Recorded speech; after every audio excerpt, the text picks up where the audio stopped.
Hello Aries! Sa reading na ito, alamin natin ano yung dapat mong i-surrender para matanggal yung blockages mo. Yan, ano yung dapat mong i-surrender. Thank you so much Aries sa iyong support. Kung matagal ka ng taga-subaybay at kung bago ka, please don't forget to like, follow, or subscribe.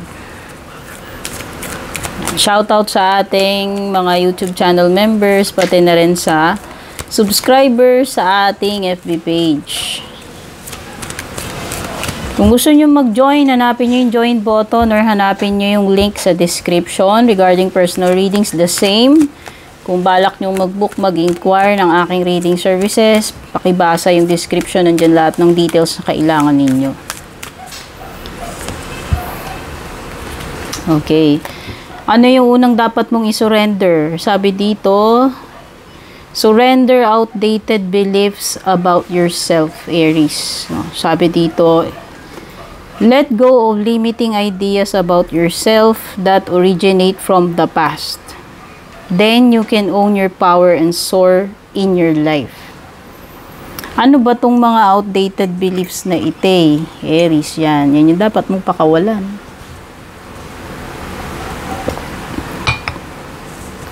Parang galing sa past mo no? So, pwedeng may mga past issues, trauma, ayan, o scars, no? Ng nakaraan, na yun yung dapat mong i-surrender. At ano ba itong mga paniniwala na to na hindi na siya kapaki-pakinabang dito sa iyong current situation. Kumbaga, luma na to, outdated na. Kailangan na ng upgrade, yan. Kailangan na ng i-update. Yan, isa yan. Ano pa?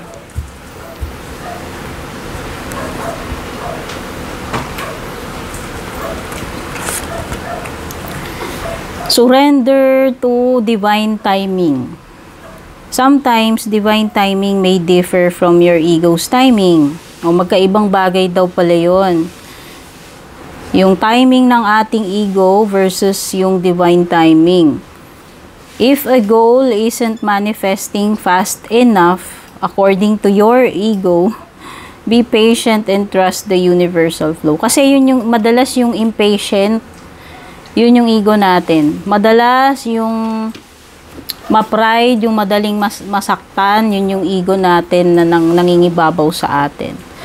So parang ang sinasabi dito, i-surrender mo itong iyong ego at palitan mo siya ng patience at i-trust mo yung divine timing, yung universal flow.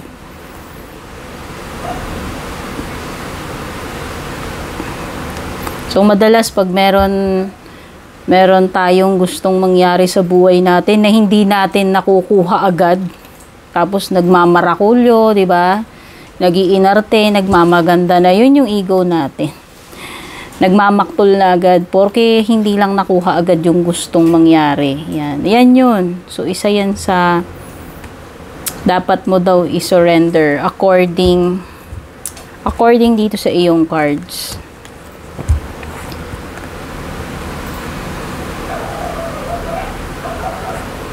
Surrender to setting limits. O, eto guys kasi ito ay healing deck.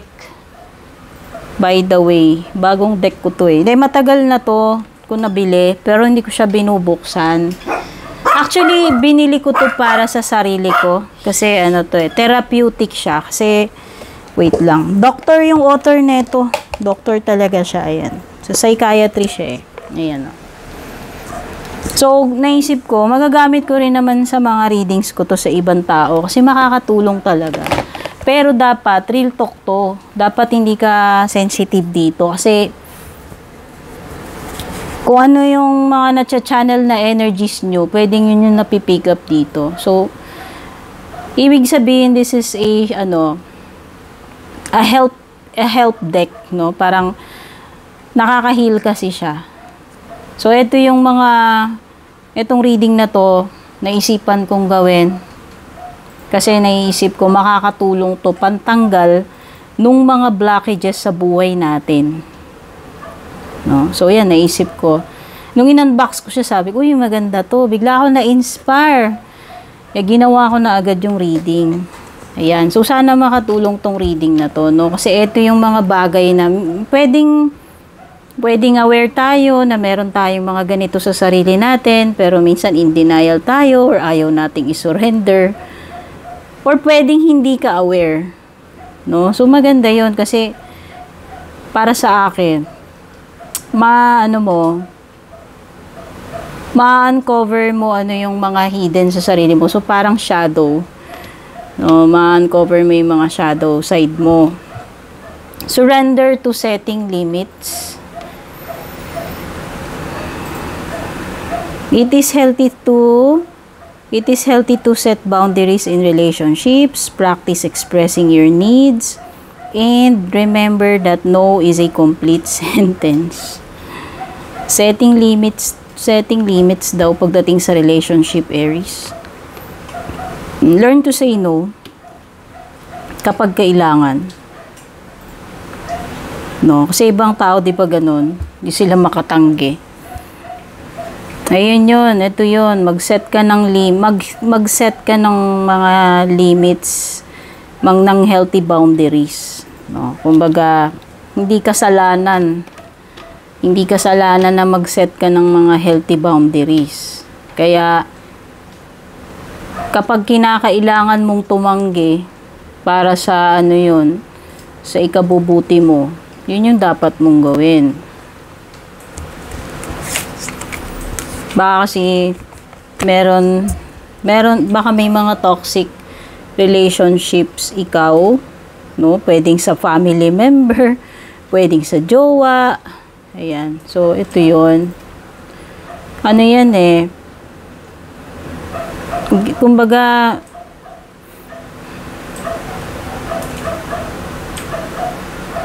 para ito sa iyong well-being. Kumbaga, necessary yan.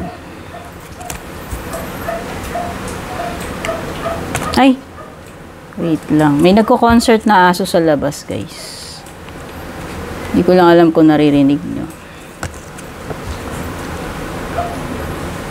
Surrender the idea you can fix someone. Ayan, masyado ka mabait dito. Hindi ka marunong magsabi ng no. Tapos dito, masyado ka ring matulungin. Ayan. You surrender the idea you can fix someone. It's time for a relationship to shift.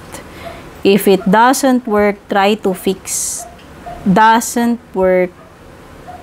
Ano daw? It's time for a relationship to shift. It doesn't work to try to fix someone. Each person must be accountable for his or own healing. May mga bagay na pwede nating remedyohan, Aries. May mga bagay na pwede nating ayusin. Pero meron ding mga bagay na hindi rin natin maayos kahit na anong gawin natin. Kasi hindi na natin saklaw yun. Ayan, no? Especially kung ikaw ay finifix mo is a person. Sige, example. Gusto mong ayusin yung tao na yun. Gusto mo siyang tulungan. Pero siya mismo, sa sarili niya, hindi niya tinutulungan yung sarili niya. Hindi niya binabago yung dapat niyang baguhin. Ginagawa niya pa rin yung hindi niya dapat ginagawa. So, kahit na anong gawin mo dun sa tao na yun, maganda nga yung intention natin minsan. Pero meron talagang ganun. Hindi natin mafi-fix yung ibang tao. Kumbaga sila yon, ikaw ang mag-fix ng sarili mo. Ayan, siguro ikaw, baka meron kang tao na, alam mo yon, yung sa kagustuhan mo, natulungan siya, mapabuti siya, tinatry mong i-fix yung person na yon. Kumbaga, ikaw yung gumagawa ng mga bagay para ma-fix siya, kaso hindi nga nag-work that way. So, hindi laging yun nga, hindi laging pwede nating i-fix yung mga bagay-bagay or yung ibang tao. Ayan o. Time na para mabago tong connection na to, itong relationship na to. At lahat ng tao ay accountable sa sarili niya.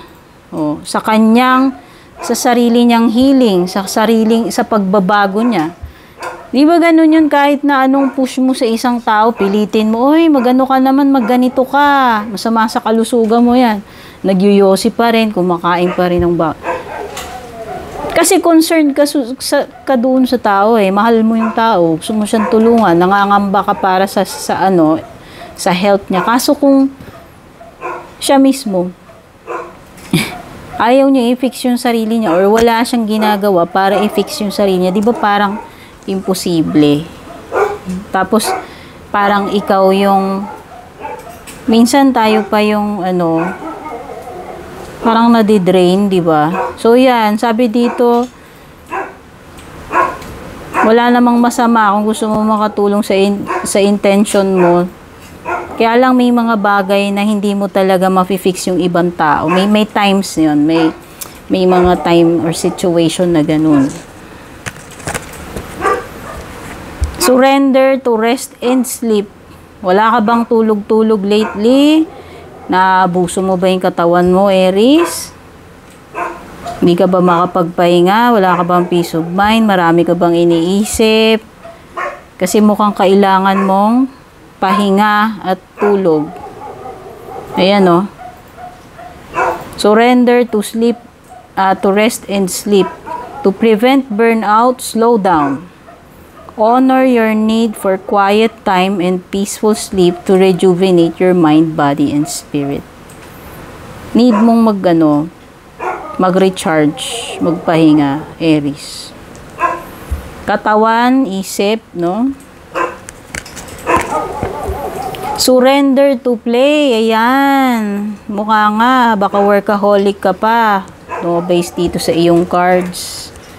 Siguro mas marami yung time na nagtatrabaho ka at wala halos time para mag-unwind, mag-relax. Yan. Sabi dito, take a break from overthinking a goal. O yan. O. Masyado ka kasi sigurong masyado kang fixated doon sa iyong goal. Kaya parang, uy, hanggat hindi ko na-achieve to, sige, gagawin ko lahat. Todo ko lahat, workaholic ako, chorba, wala akong tulog, di na ako magbabakasyon. Yan mo na yung day off, yan. Pwedeng naging masyado kang fixated doon sa outcome, sa goal mo. So, it's time na yan, do something fun naman. O mag-unwind ka, mag-relax ka, pagbigyan mo naman yung sarili mo, pahinga ka naman, matulog. Bigay mo rin yung pangangailangan ng katawan mo. Isip mo yung break time na sinasabi. Ayan, o. Recreation and rejuvenation. Okay? So, sana makatulong sa'yo to, Aries. Ito yung mga bagay na dapat mong isurrender sa ngayon para matanggal yung mga blockages na meron sa'yo or sa buhay mo. Sana makatulong. Maraming salamat, Aries. Don't forget to leave a comment, pa-like and share. Godspeed.